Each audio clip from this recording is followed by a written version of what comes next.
Olá, pessoal! Estamos aqui hoje mais uma vez para refletirmos juntos a nossa liturgia do dia, tá certo? E nessa sexta-feira, a liturgia fala para a gente que o justo vive pela fé.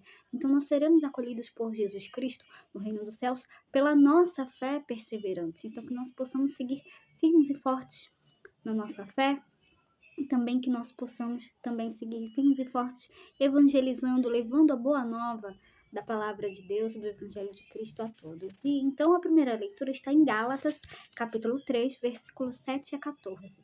Gálatas, capítulo 3, versículo 7 a 14. Irmãos, ficai cientes que os que creem é que são verdadeiros filhos de Abraão. E a Escritura, prevendo que Deus justificaria as nações pagãs pela fé, anunciou muito antes a Abraão: em ti serão abençoadas todas as nações.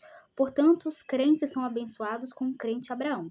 Aliás, todos os que põem sua confiança na prática da lei estão ameaçados pela maldição, porque está escrito: maldito quem não cumprir perseverantemente tudo que está escrito no livro da lei. Pela lei ninguém se justifica perante Deus. Isso é evidente, porque o justo vive da fé. E a lei não se funda na fé, mas no cumprimento. Aquele que cumpre a lei, por ela viverá. Cristo resgatou-nos da maldição da lei, fazendo-se maldição por nós, pois está escrito: maldito todo aquele que é suspenso no madeiro. Assim, a bênção de Abraão se estendeu aos pagãos em Cristo Jesus, e pela fé recebemos a promessa do Espírito.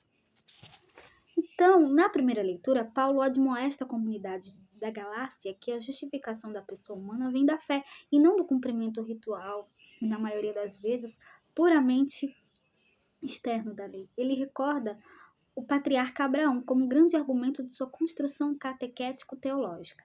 Pela lei, ninguém se justifica perante Deus. Isso é evidente, porque o justo vive pela fé. Ser justificado é sinônimo de ser salvo. Assim alcançaremos a salvação pelas obras da fé, não simplesmente por colocar nossa confiança na prática da lei. Então, agora falando do Evangelho, hoje ele está em Lucas capítulo 11, versículo 15 a 26. Lucas capítulo 11, versículo 15 a 26. Naquele tempo, Jesus estava expulsando um demônio, mas alguns disseram: é por Beelzebu, o príncipe dos demônios, que ele expulsa os demônios. Outros, para tentar Jesus, pediam-lhe um sinal do céu. Mas, conhecendo seus pensamentos, Jesus disse-lhes: todo reino dividido contra si mesmo será destruído, e cairá uma casa por cima da outra. Ora, se até Satanás está dividido contra si mesmo, como poderá sobreviver o seu reino? Vós dizeis que é por Beelzebu que eu expulso os demônios. Se é por meio de Beelzebu que eu expulso demônios, vossos filhos os expulsam por meio de quem? Por isso, eles mesmos serão vossos juízes. Mas se é pelo dedo de Deus que eu expulso os demônios, então chegou para vós o reino de Deus. Quando um homem forte e bem armado guarda a própria casa, seus bens estão seguros. Mas quando chega um homem mais forte do que ele, vence-o, arranca-lhe a armadura na qual ele confiava e reparte o que roubou. Quem não está comigo está contra mim. E quem não recolhe comigo dispersa. Quando o espírito mau sai de um homem, fica vagando em lugares desertos, à procura de repouso. Não o encontrando, ele diz: vou voltar para minha casa de onde saí. Quando ele chega, encontra a casa varrida e arrumada. Então ele vai e traz consigo outros 7 espíritos piores do que ele. E entrando, instalam-se aí. No fim, esse homem fica em condição pior do que antes. Então, no Evangelho, nós temos um confronto entre Jesus e um demônio. É uma cena de exorcismo. Então, nesses momentos, também se manifesta a chegada do reino de Deus, o triunfo do bem sobre o mal, da graça sobre o pecado, da luz sobre as trevas. Então, em Jesus, temos o advento do reino experimentado em 2 dimensões, o já e o ainda não.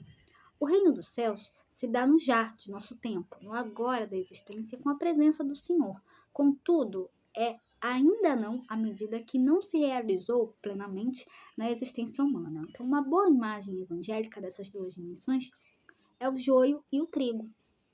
O bem e o mal que coexistem. Somente no final dos tempos se dará a plenitude do bem, da paz e da justiça, tá certo? Então, era isso que eu tinha para falar para vocês hoje. Muito obrigada a todos por curtirem, por comentarem.